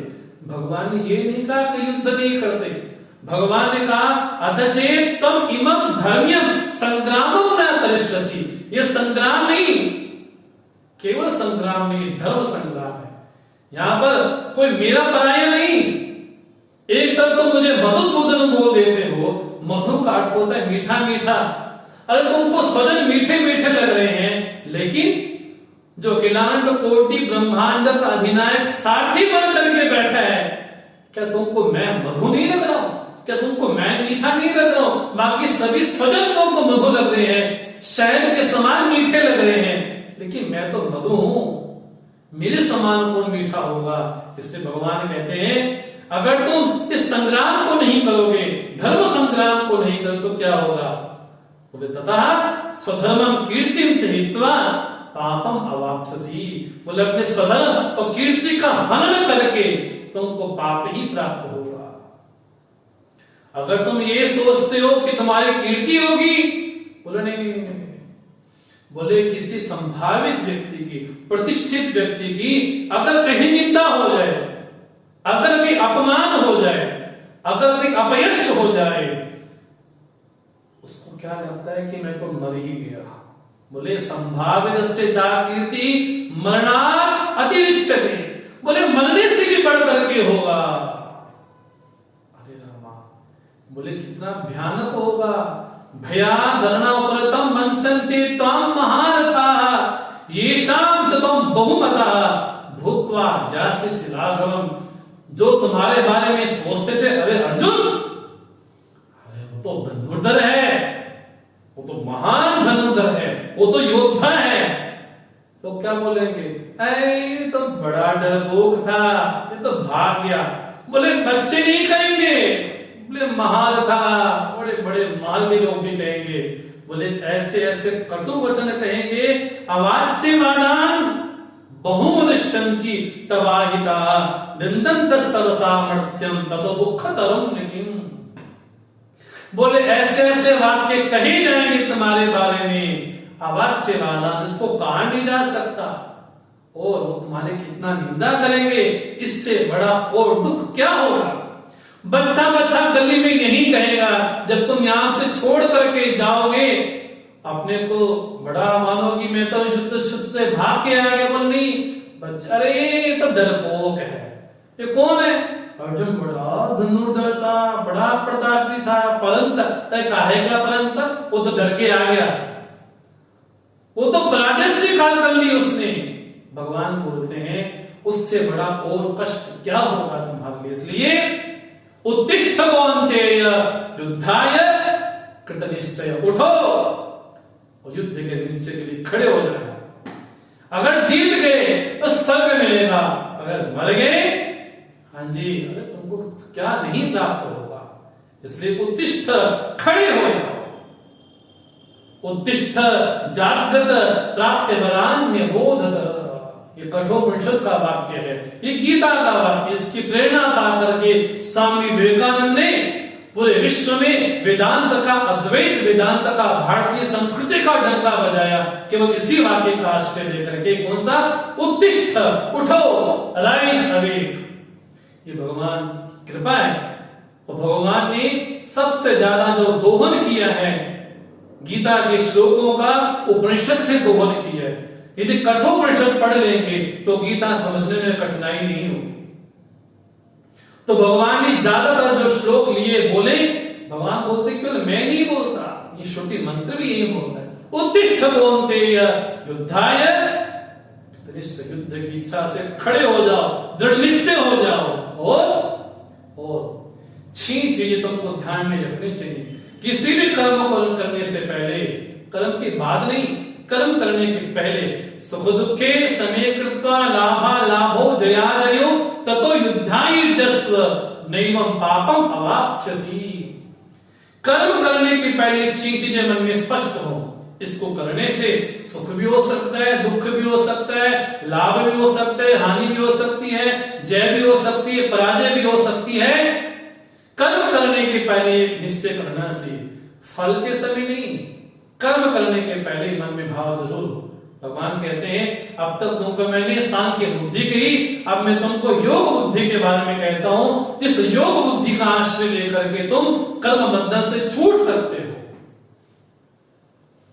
बड़ा सुंदर विवेचन भगवान पढ़ते हैं। 40वें श्लोक से लेकर के 52 श्लोक तक भगवान एक विषय बोलते, उसको बोलते हैं भगवान योग बुद्धि। भगवत गीता में 2 तरह की बुद्धि का वर्णन आया है, एक है योग बुद्धि, एक है सांख्य बुद्धि। योग बुद्धि अर्थात बोले उसको हम कहते हैं कर्मयोग। उस कर्मयोग का फल है कि जीवन में सांख्य बुद्धि आती है। योग बुद्धि अर्थात कर्मयोग, कर्मयोग अर्थात जो भी कर्म किया जाता है वो भगवान को अर्पण हो। कर्म करो ये गीता का उपदेश कदापि नहीं है, कर्म योग करो ये गीता का उपदेश है। इसलिए भगवान कहते हैं उस कर्म योग की महिमा समझ। उसकी महिमा क्या है? केवल कर्म करोगे और कर्म योग करोगे, दोनों में क्या अंतर होगा? नेहा विक्रमणा सोस्ति प्रत्यवायो न विद्यते स्वल्पमप्यस्य धर्मस्य त्रायते महतो भयात्। बोले महान भय से तर सकते हो, महान कष्ट से तर सकते हो अगर कर्मयोग का आश्रय लोगे तो। क्योंकि कर्मयोग में क्रम नहीं है, क्रम में सीक्वेंस नहीं है, ये करने के बाद ये करने के बाद ये करने के बाद ये। बोले कर्म में प्रत्यवाय भी है, कर्म नहीं करोगे तो दोष होगा, लेकिन कर्मयोग में स्वल्पम अपि, थोड़ा सा भी करोगे, थोड़ा सा भी जिनमें धर्म का आश्रय लोगे, थोड़ा सा भी जिनमें कर्मयोग को धारण करोगे, भगवान कहते हैं महतो भयात् त्रायते, महान भय से तर जाओगे। इसलिए हे कुरुनंदन, जिनकी बुद्धि निश्चय वाली होती है, व्यवसायात्मिका बुद्धि होती है, वो तो ऐसा सोच पाते हैं, लेकिन जिनकी बुद्धि निश्चय वाली नहीं होती है, उनकी बुद्धि कैसी होती है? बोले बहुशाखा अनंतास्त बुद्धया अव्यवसायिना। अव्यवसायी मैंने जिनकी बुद्धि में बहुत सारे विषय हैं, वो कैसे? बोले बहुशाखा, उस पेड़ की अनंत शाखाएं हैं। बोले शाखाएं कभी समाप्त नहीं होने वाली। बोले कहीं बुद्धि में निश्चय नहीं है तो उसकी शाखाएं बदलती जाएंगी, बदलती जाएंगी। अगर निश्चय एक हो गया है कि कर्मयोगी सर्वोपरि है तब तो बढ़िया बात है, लेकिन अगर जीवन में एक निष्ठ बुद्धि नहीं है तो बुद्धि कैसी होती है? बोले बहुशाखा। बोले फिर मैं ये करूंगा तो मुझे मिलेगा, वो करूंगा तो ये मिलेगा, मुझे स्वर्ग मिलेगा। बोले लोग बोलते क्या है? बोले स्वर्ग के अलावा कुछ नहीं है। वेदवाद रतः पार्थ नान्यदस्ति इति वादिना। बोले स्वर्ग ही सर्वोपरि है, सर्वोपरि। बोले कैसे मिलता है? बोले क्रिया विशेष बहुलाम, बोले क्रिया करो, अनुष्ठान करो, ये करो। बोले कैसा उनका मन हो जाएगा? उनकी आत्मा कैसी होती है? बोले कामात्मा। स्वर्ग पराहा, बोले स्वर्ग ही जो में सबसे मुख्य है, ऐसा कौन बोलते हैं? बोले वेदवाद रता, ये करो, ये करो, ये करो। बोले नहीं, ये कर्मानुष्ठान करो, ये कर्मानुष्ठान करो। बोले बुद्धि कैसी हो जाती है? बोले काम आत्मना। बोले काम से, कामनाओं से गिर जाती है। अब वो परमात्मा पुण्यात्मा नहीं रहा, मानो की कामना जिसकी जिसमें निवास स्थान बना लिया तो कहा कामात्मा है वो। बोले इसकी बुद्धि भोग ऐश्वर्य से ऐसी आसक्त हो गई, उसके जीवन से चोरी हो गई। अरे डाका डाल लिया क्या? तया अप्रतचेतसा, जिसकी बुद्धि भोग में, ऐश्वर्य में, स्वर्ग को जो सर्वोपरि मानने वाला है, मानो उसकी बुद्धि की तो चोरी हो गई। लेकिन व्यवसायात्मिका बुद्धि समाधो न विधीयते। बोले उसकी जो व्यवसायात्मिका बुद्धि, जो निश्चय वाली बुद्धि होती है, वो तो अलग ही है। इसलिए अगर तुम्हारे जीवन का मुख्य उद्देश्य, अगर अपने आप को त्रिगुणी मानते हो तो वे तो त्रिगुण के बारे में ही कहता है, लेकिन भगवान ने यहाँ पर 5 मुख्य बातें कही। 45वें श्लोक में निस्ते गुण्यो भवार्जुन मृदंतो भव, नित्य संतस्थो भव, निर्योगक्षेम भव, आत्मवान भव। बोले पहली बात जीवन का उद्देश्य यही हो कि त्रिगुणातीत हुआ जाए।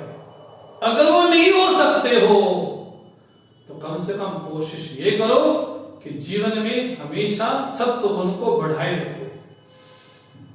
सत्व गुण चाहिए, तमोगुण भी चाहिए, रजोगुण भी चाहिए जीवन में, लेकिन जीवन में प्रधानता किसकी हो? ऐसा अनुष्ठान किया जाए, ऐसा कर्म किया जाए जहां पर सत्वगुण बढ़े, ऐसा आहार, ऐसा विहार, ऐसे व्यक्ति का संग किया जाए जिससे सत्वगुण बढ़ा जाए। भगवान कहते हैं नित्य सत्वस्तो भव। अगर निस्त्रिय गुण्य नहीं हो सकते हो, कम से कम नित्य सत्वस्तो हो ही सकते हो। और निर्द्वंद्व भव, निर्द्वंद्व हो जाओ, अर्थात द्वंद्वों से प्रभावित ना हो। बड़ी प्यारी बात है, भगवान बोलते हैं जीव भाव रहते हुए कोई ये कहे कि मेरे को द्वंद्व प्रभावित नहीं करते हैं, तो बड़ी बेईमानी हो जाएगी। इसलिए द्वंद्व होंगे जीवन में, विषमताएं होंगी जीवन में, लेकिन जो द्वंद्वातीत परमात्मा है उसका आश्रय लिया जाए। और भगवान बोलते हैं निर्योगक्षेम भव, योग और क्षेम की चिंता छोड़ दो। जीवन कैसे चलेगा, कैसे बढ़ेगा, बोले इसकी चिंता छोड़ दो। अगर साधक हो तो क्या करो, बोले इस परमात्मा पे ही छोड़ दो। क्या? निर्योगक्षेम भव। योग बोलते हैं इसको साधनों को जुटाने के बाद उसकी रक्षा करना, वो क्षेम है। तो सारी उम्र हम यही करते हैं, पहले साधनों को जुटाते हैं, अब जब बन गया अब उसकी रक्षा करें। भगवान कहते हैं जब वही लग गए उस ब्रह्म का कहां ध्यान कर पाओगे, उसके बारे में चिंतन कहां कर पाओगे। इसलिए इस योग और क्षेम की चिंता को छोड़ दो। इसलिए अर्जुन कर्मयोग की ये विशेषता है। अगर कोई ये कहता है, अगर मानो कि कोई वहां पर पहुंच गया, अगर कोई श्रेयाकांक्षी है तो उसको श्रेय मिल भी गया, कई लोग क्या बोलते हैं, बोले माया मिली ना राम, कहीं ऐसा तो नहीं होगा। बोले नहीं, जो श्रेय को चाहेगा तो उसके जीवन में प्रेम अंतर्भूत हो जाएगा। वो वैसा नहीं हो, बोले सामने गंगा जी है, व्यक्ति यहां पर आकर के बाढ़ से बिस्लेरी का पानी पिए, बोले वो नहीं। यामानर्थ उदपाने सर्वता संप्लुतोदके तावान सर्वेश वेदेशु ब्राह्मणस्य विजानता। बोले वास्तव में वही ब्राह्मण है, जो ब्रह्म को जानता वही ब्राह्मण है। क्या? बोले जितने जलाशय सभी आकर के उपस्थित हो जाते उस महासागर में, बोले जिसको श्रेय की प्राप्ति होगी उसके जीवन में भोग भी होगा, सुख भी होगा, ऐश्वर्य भी होगा, समृद्धि भी होगी। ऐसा नहीं हो सकता कि वो दरिद्र हो जाए। गुरुदेव को देख ले, पूज्य तपोवन महाराज को देख ले, कितने महान तपस्वी हुए, श्रेयाकांक्षी हुए, श्रेय को प्राप्त किया है, लेकिन प्रेय की भी कमी भी नहीं रही उनके जीवन में। बोले ऐसा वो तत्व है। उसके बाद भगवान एक ऐसा उपदेश बोलते हैं, वो बड़ा प्रसिद्ध श्लोक गीता का है, सुप्रसिद्ध श्लोक है, लेकिन जितना प्रसिद्ध है उससे कहीं ज्यादा इसको समझने में कठिनाई भी होती है।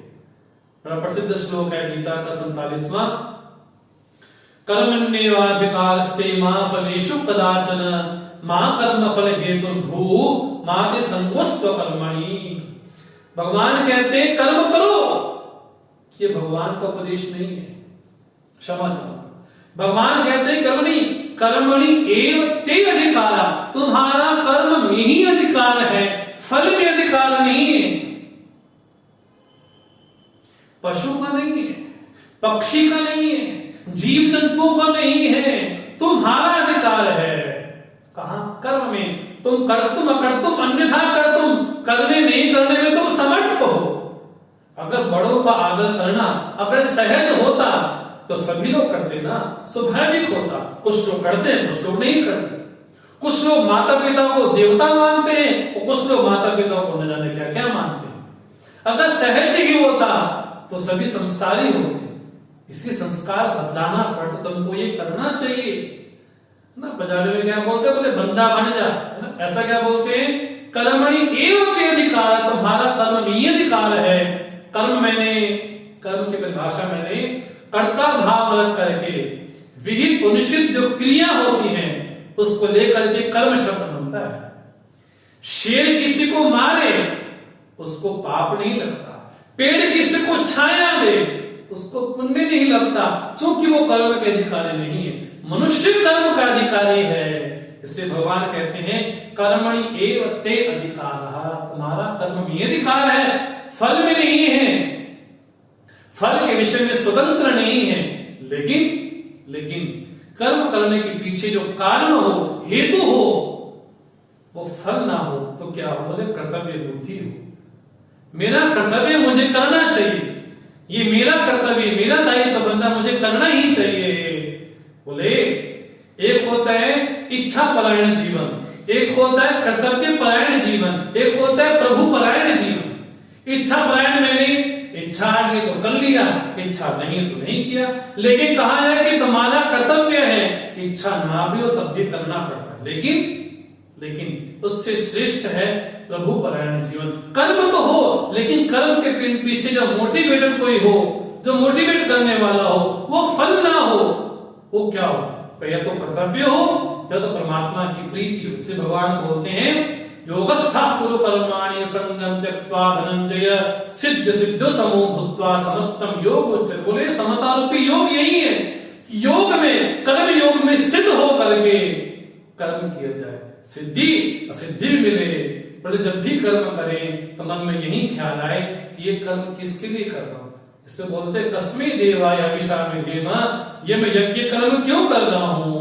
कोई भी कर्म करने के पहले मन में भाव जरूर आए, इस कर्म करने से क्या मेरे परमात्मा प्रसन्न होंगे, क्या मेरे इस कर्म को करने से मेरे प्रभु प्रसन्न होंगे, मेरे इष्ट प्रसन्न होंगे। अगर नहीं होंगे तो सीधी सीधी बात है वो कर्म मेरे योग्य नहीं है।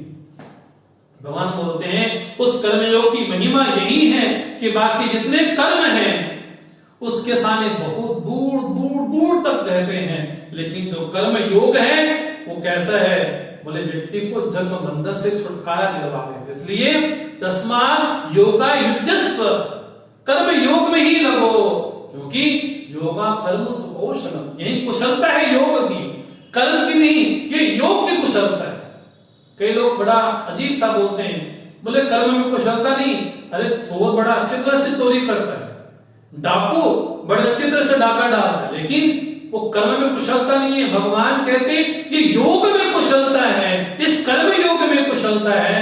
उसको प्राप्त करने के बाद व्यक्ति जन्म बंधन से छूट सकता है। उसको प्राप्ति किसकी होती है? बोले जो अनामय पद है, उस अनामय पद की प्राप्ति उसको होती है। इसलिए अगर जीवन में कोई कर्म योग को धारण करता है, उसका फल क्या है? बोले व्यक्ति कीचड़ से तर जाता है। कौन सा कीचड़? बोले मोह रूपी कीचड़ से व्यक्ति तर जाता है। वो सुने हुए और नहीं सुने विषय के प्रति उसके मन में एक वैराग्य का भाव जन्म लेता है। बोले योग बुद्धि का यही फल है कि जीवन में जो सुने हुए नहीं सुने विषय में सभी के प्रति मन में वैराग्य का भाव आ जाता है। ये योग बुद्धि का फल है।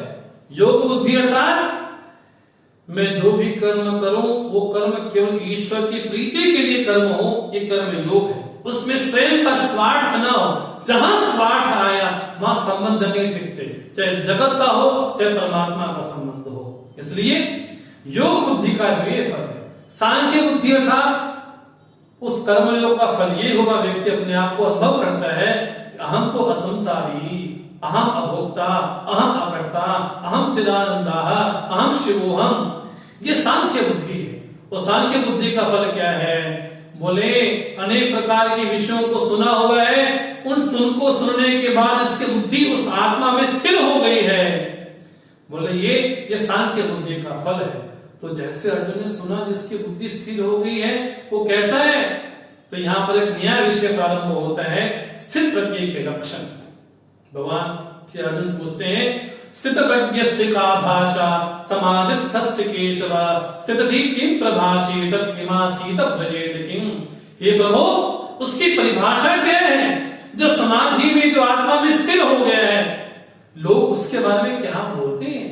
जब वो चलता है, जब उसकी रहनी है, चलने के समय उपदेश देने के उसकी रहनी कैसे होती है, लोग उसके बारे में क्या बोलते हैं, वो स्वयं अपने बारे में क्या समझता है। वो यहाँ पर भगवान एक नया विषय का आरंभ करते हैं, जिसकी प्रज्ञा स्थिर हो गई है। इसको बोलते हैं स्थित प्रज्ञ, जिसकी प्रज्ञा, जिसकी प्रमा, जिसकी समझ, जिसका ज्ञान स्थिर हो गया है। बोले वो कैसा? बोले वो स्थित प्रज्ञ है। भगवान बोलते हैं स्थित प्रज्ञ के लक्षण कैसे हैं? बोले स्थित प्रज्ञ उसको कहा जाए जब जीवन में मन में रहने वाली समस्त कामनाएं को त्याग दिया है और आत्मनि एव आत्मना तुष्टः, आत्मा के द्वारा आत्मा में जो संतुष्ट है, अलम प्रत्यय आ रहे हैं। बोले आप कुछ नहीं चाहिए, बस पर्याप्त है, जीवन में संतुष्ट है, अलम है। बोले ऐसे जिसकी प्रमा बन गई है, ऐसे जिसकी समझ बन गई है, ऐसा जिसका ज्ञान बन गया है कि कामनाएं आत्मा में नहीं रहती, कामनाएं मन में रहती हैं। बोले ऐसा जो महापुरुष है वो दुख होने के बाद विघ्न नहीं होता, और सुख प्राप्त करने के बाद उसको मन में ये नहीं रहता कि ये भी मिल जाए। उसके जीवन में वीत राग भय क्रोधा, उसके जीवन में राग भय और क्रोध नहीं रहा है। बोले ऐसा जो महापुरुष है वो वास्तव में स्थित अधि है। बोले सभी से स्नेह करो, लेकिन अभी स्नेह किसी से मत करो। सभी से स्नेह जरूर हो, प्रेम जरूर हो, लेकिन आसक्ति किसी से ना हो। भगवान क्या बोलते हैं? या सर्वत्र अनभिस्नेहा तत्तत् प्राप्य शुभाशुभम नाभिनन्दति ना दृष्टि तस्य प्रज्ञा प्रतिष्ठिता। उसकी प्रज्ञा, उसकी समझ प्रतिष्ठित है, स्थित है, जो जिसका स्वागत भी नहीं करता। अगर मिल जाए तो मिल जाए, अगर नहीं तो ठीक है। ना दृष्टि, नहीं न जाने के बाद शोक करता है वियोग होने के बाद। बोले स्नेह हो, लेकिन अनभिस्नेह स्नेह ना हो। बोले अगर ऐसा बनना है तो कैसा किया जाए? बोले जीवन में संयम को धारण किया जाए। बोले संयम का सबसे बड़ा प्रतीक कौन सा है? बोले कछुआ। बोले जब उसको लगता है कि बाहर से कष्ट आने वाला है, तो भगवान ने भी कच्छपा बता लिया है ना समुद्र मंथन में। भगवान कहते हैं यदा संघर्ते चायं कुर्मोंगानि व सर्वशः इंद्रियार्थेभ्यः तस्य प्रज्ञा प्रतिष्ठिता। उसकी प्रज्ञा बिल्कुल स्थित है। अगर बाहर से कहीं कष्ट आ भी जाए तो कुर्म की तरह, कछुओं की तरह अपने अंगों को समेट लिया जाए, क्योंकि जब तक उस तत्व की प्राप्ति नहीं हो जाती है तब तक जो रस बुद्धि है, जो शोभन बुद्धि है संसार में, जो सत्य बुद्धि बनी हुई है, बोले तब तक नहीं जा सकती। इसलिए हमारी इंद्रियां कैसी हैं?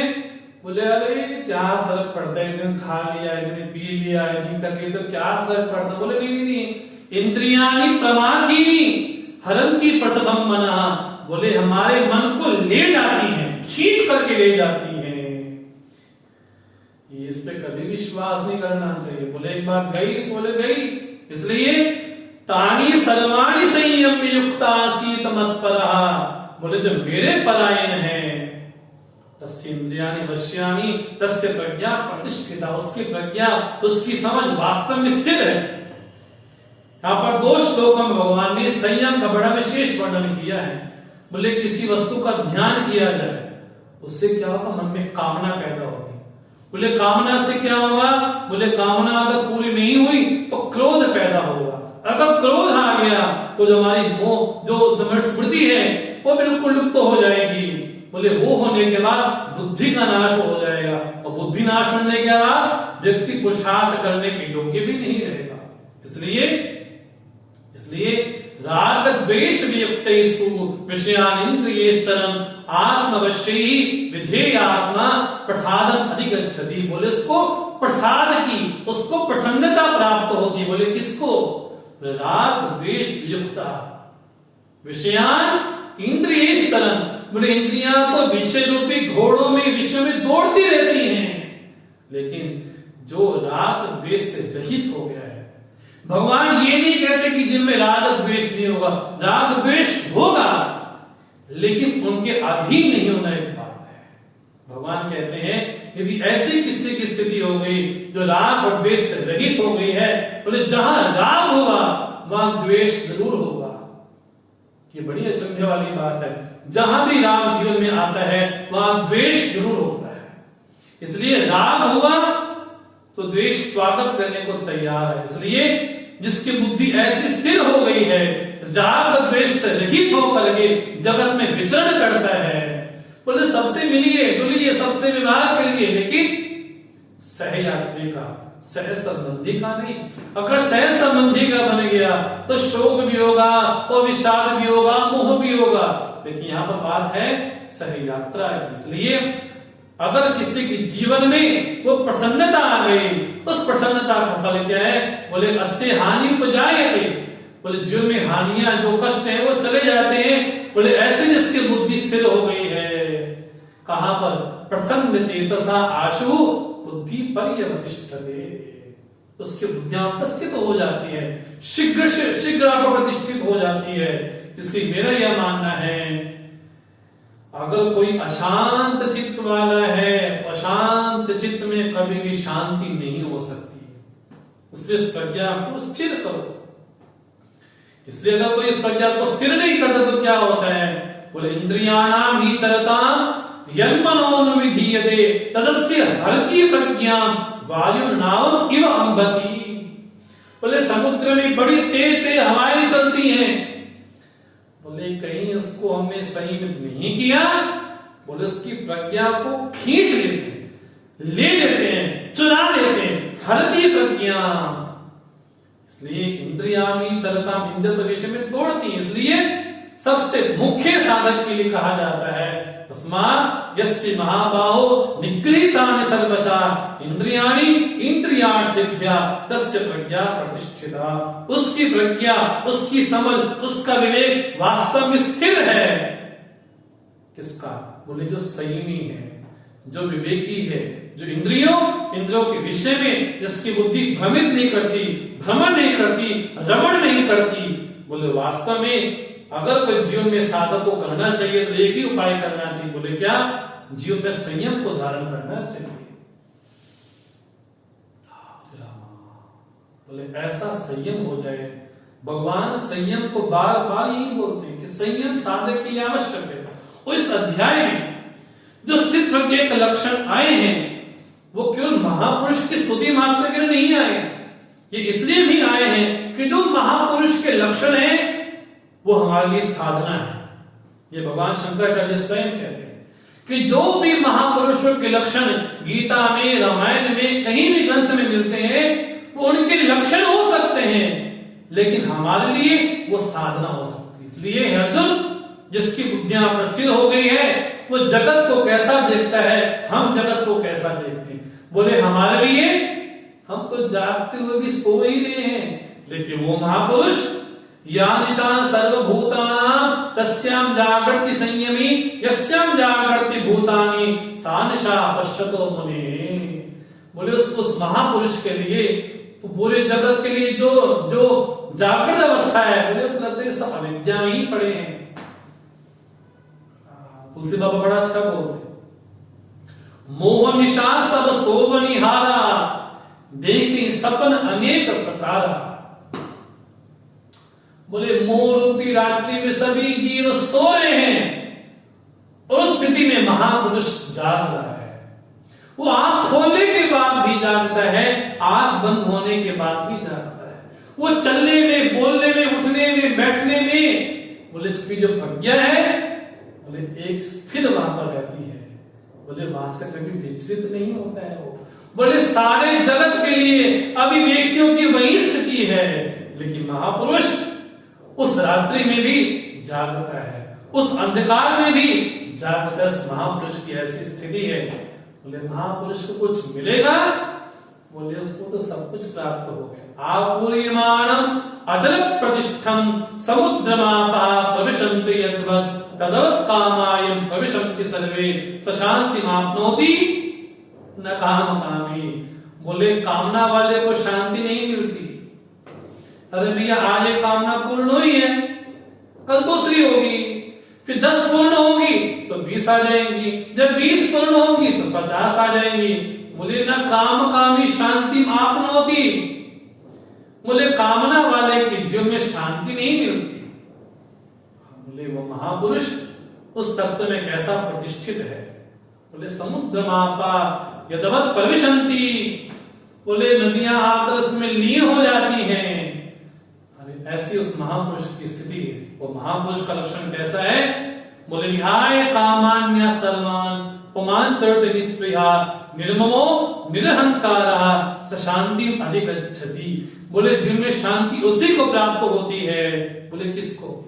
बोले जिसने समस्त कामनाओं को अर्पित कर दिया है, समर्पित कर दिया है, बोले निष्प्रिय होकर के रहता है और निर्ममः निरहंकार। बोले जहां ममता नहीं है, जहां अहंकार नहीं है। लेकिन बड़ी बारीक यहां पर समझने वाली बात यह है, जब तक जीव भाव है तब तक अहंता भी है, ममता भी है। जीव भाव रहते हुए कोई ये कह दे कि मेरे में ममता अहंकार नहीं है तो बड़ी बेईमानी होगी। लेकिन ममता हो, अहमता भी हो, लेकिन उस प्रभु के प्रति अभिमान भी हो। अरे मानस तो यहां तक कह देती है, बोले वो अभिमान कभी मेरे जीवन से कदापि न जाए। बोले कौन सा अभिमान? बोले मैं सेवक सचराचर स्वामी। बोले सचराचर स्वामी मेरे नाथ हैं, मैं उनका सेवक हूं। ये अभिमान बना रहे, ये ममता बनी रहे। इसे राम जी भी बोलते हैं रामचरितमानस में, सबकर ममता ताक बटोरी। वो जितने ममता के रस्सियां बांध रखी है ना, उन सभी को बिल्कुल रस्सी बनाकर कि मेरे चरणों में बांध दो। बोले ममता हो, इसलिए क्या बोलते तुलसी बाबा, मनित समय राम के नाते। बोले उस महापुरुष की स्थिति कैसी हो गई है जो आत्मा में स्थिर हो गया है। बोले कैसी स्थिति है वो? ऐसा ब्राह्मी स्थिति पार्थ एनाम प्राप्य न विमुह्यति स्थित्वा स्याम अंत्यकाले भी ब्रह्म निर्वाण पृच्छति।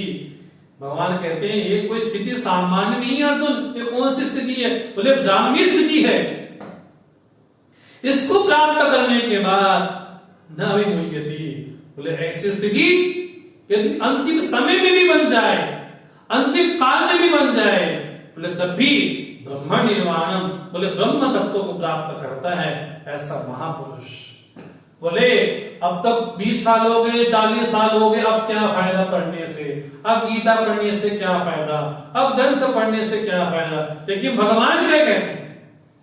स्थित्वास्याम अंत काले भी, यदि अंतिम समय में भी ऐसी निष्पत्ति, ऐसी समझ, ऐसी प्रज्ञा, ऐसा ज्ञान बन जाए, बोले बोले वहां पर भी व्यक्ति मुक्त हो सकता है। बोले ब्रह्म निर्वाणम ऋच्छति, बोले इसको ब्रह्म तत्व की प्राप्ति होती है। इस तरह से भगवान ने दूसरे अध्याय में सांख्य बुद्धि और योग बुद्धि का विशेष रूप से वर्णन किया है। तो तीसरे अध्याय में बड़े संक्षेप में भगवान जरूर बोलेंगे सांख्य बुद्धि और योग बुद्धि के बारे में। तो आज हम समय का ध्यान में रखते हुए हमें यह था कि आज बहुत बड़ा विषय है दूसरा अध्याय जिसमें 72 श्लोक हैं। तो बड़े संक्षेप में, बड़ी विहंगम दृष्टि से आपके समक्ष इस चर्चा पर रखने का हमने प्रयास किया। दूसरे अध्याय का समापन करते हैं। ओम तत्सत् इति श्रीमद् भगवद गीतासु उपनिषत्सु ब्रह्म विद्यायां योग शास्त्रे श्री कृष्णार्जुन संवादे सांख्य योगो नाम द्वितीयोऽध्याय। कल ठीक शाम को 5:30 बजे हम पुनः मिलेंगे आपसे। गीता के तीसरे अध्याय पे हम चर्चा करेंगे। लेकिन सुबह जो लोग उपस्थित हो सके, केवल हम पाठ मात्र करते हैं सुबह 8 से 8:30, तो जो उपस्थित हो सके वो आपका स्वागत है। कल शाम को पुनः हम 5:30 बजे मिलते हैं। तब तक के लिए आप गीता का अध्ययन करें और जो चर्चा हुई है उस पर चिंतन करने का प्रयास करें। हम शांति पाठ के द्वारा इसको समाप्त करें। ओम सर्वे भवन्तु सुखिनः, सर्वे सन्तु निरामयाः, सर्वे भद्राणि पश्यन्तु, मा कश्चित् दुःखभाग् भवेत्। असतो मा सद्गमय, तमसो मा ज्योतिर्गमय, मृत्युर्मामृतं गमय। ओम पूर्णमदः पूर्णमिदं पूर्णात् पूर्णमुदच्यते, पूर्णस्य पूर्णमादाय पूर्णमेवावशिष्यते। ओम शांति शांति शांति। हरि ओम। श्री गुरुभ्यो नमः। हरि ओम।